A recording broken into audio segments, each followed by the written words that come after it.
Ola, bonituras. Ola, bonituras, son Mónica de Libros e Outros Contos e hoxe veño a facer a maleta, entre moitas comillas, dos libros que vou ler ou que quero ler este verán. Moi optimista, xa vos digo. Bueno, primeiro contarvos un pouco como vai ser o meu verán para que isto teña un pouco de sentido. Este verán non vou ir a ningunha viaxe, voume quedar pola casa, porque, bueno, fago falta a nivel familiar, porque tamén hai que aforrar un pouquiño, e porque, bueno, porque sí. Pero pretendo ir moito, se o tempo o permite, por agora sí. Pretendo ir moito á piscina e á praia. Entón, é verdade que eu na piscina e na praia é cando máis leo, pero sempre que vai a soa. É dicir, eu se vou coas miñas amigas, co meu irmán, con amigos, non leo, porque estou aí na praia para falar con eles, non para desfrutar do día xuntos. Entón, eu teño que estar completamente soa para ler. Entón, bueno, pois dependerá de cantos plans faga soa ou acompañada.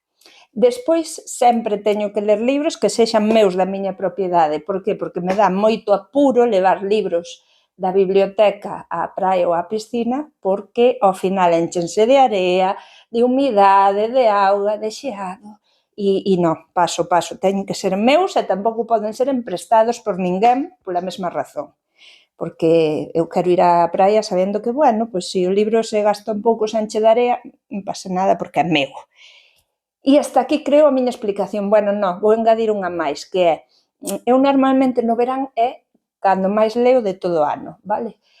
Porque teño a mente máis descansada, porque teño máis tempo, porque non estou lendo outras cousas de traballo, por exemplo, pero este ano fun xurado do Premio Follas Novas. Vou facer así como os adolescentes de agora, que din que está un corazón. Tiven que ler bastante en pouco tempo, entón entroume como un pouco de, non sei se dicir canseira lectora, existe? Pois sí, canseira lectora, que acabei como moi desfondada e agora apetéceme pouco ler, entón non sei se é algo que irei retomando ou simplemente pois este verán será o que menos lea, non pasa nada. Bueno, e sen tanta cháchara, comezamos polo primeiro. O primeiro é dun veciño meu. Bueno, non o coñezo en persoa, pero vive no meu mesmo pobo e ademais ten unha conta de Instagram que vos vou deixar por algún lado, que vai sobre historia del arte, publicou isto, Historiones del arte en Geoplaneta, e ele é Miguel Calvo Santos. Bueno, creo que é algo parecido ao que ten na súa conta de Instagram, non? Que é pois, que cada día ou cada publicación fala dun cadro, non? E, bueno, eu entendo que será algo así, que analizará pois obras artísticas, pintores, aí vai que se me caeu o tique, e ten moi boa pinta. Levos, detrás de cada cuadro icónico e cada escultura inmortal hai unha historia que rara vez aparece nos manuales. Gústame. Duelos a espada, fraudes millonarios, robos, censuras, obsesiones, venganzas, pasiones desbordadas e genios que rozaron la lectura. Creo que me vai gustar moito. Despois, a segunda que teño pendiente é 6 mujeres criminales de Elizabeth Jenkins, porque eu hai unha youtuber, non sei se, bueno, sí, que se chama Cumbres Clásicas, que falou moi ben deste libro. E é un libro clásico que vai sobre mulleres reais que cometeron asasinatos. Aquí a fan número 1 dos crimes que me chupo todas as series que hai en Netflix, el peor vecino inimaginable, el peor ex inimaginable, pois isto tiña que ser meu. Así que xa vos contarei porque eu paréceme que vai ser unha das miñas mellores lecturas este ano, espero. Despois vou ler Las cabras, mirad que chulada de libro. O importante que son as edicións, de Pilar Asuero. De que vai? Non o sei. Pero como que lle vin falar a xente da que me fío moito do seu criterio moi ben deste libro, entón dixen, pois teñomo que ler, vale? Di, la Cami, la Sofi, la Cata y la Majo son las cabras. Un grupo de amigas que han crecido juntas desde que tienen memoria. Sin embargo, ahora sus caminos se bifurcan. Las cabras es una novela sobre la amistad de toda la vida. Bueno, moi importante darlle importancia, nunca mellor dito, a amizade, non? Pois a ver que tal, se o lestes, contádeme por aquí. Despois teño este, que que teño que volver a empezar, porque xa fui un par de veces á praia e puxen malelo, pero deixino aí e igual teño que volver a comezalo para saber de que vai, que é Pacto de Silencio, de Ana Biaíte, de Xerais, e vai sobre crimes.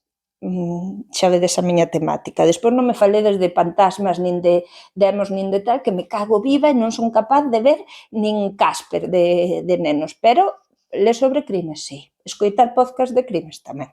Un pouco de lulo estou, pero ten moi boa pinta. O pouco que lín recordo que me gustou, que tiña un ritmo moi guai, porque teño isto aquí separado, non sei. E a verdade é que me parece a lectura ideal para ler na praia. E despois teño o libro da comadre lectora, todas as contas do Reto Libros Contos en Nadal, facémonos como un agasallo sorpresa, non? Que é un libro.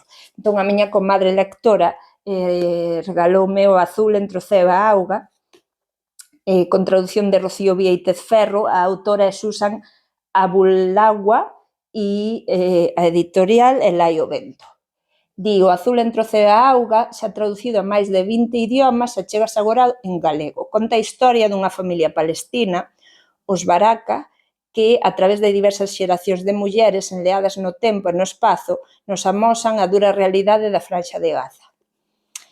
Moi necesario. E tamén vos vou a poñer por aquí un que pretendo ler, que aínda non teño, que é de Alba Tomé, As humidades. Por que? Pois pola mesma razón, porque vin xente coa que teño moito en común que falou moi ben dese libro, entón, pois, teño ganas de lelos. Lereinos? Non os sei, tampouco pasa nada se non os leo. Pretendo lelos e disfrutalos. E, como vedes, non teño unha temática, porque hai xente que di, bueno, no verán gustame ler libros curtos, gustame ler libros de humor, a miña temática é que sexan libros que teña pendentes, que sexan meus, que os teña na casa en físico, e xa está, e despois deixarme levar polo que pase no verán. E nada, contádeme cales van a ser as vosas lecturas de verán. Teño a sensación de que falei moi rápido, xa me diredes, e nada, pois falamos e vémonos por estas redes. Quises alotes, lede máis que moito, lede ben.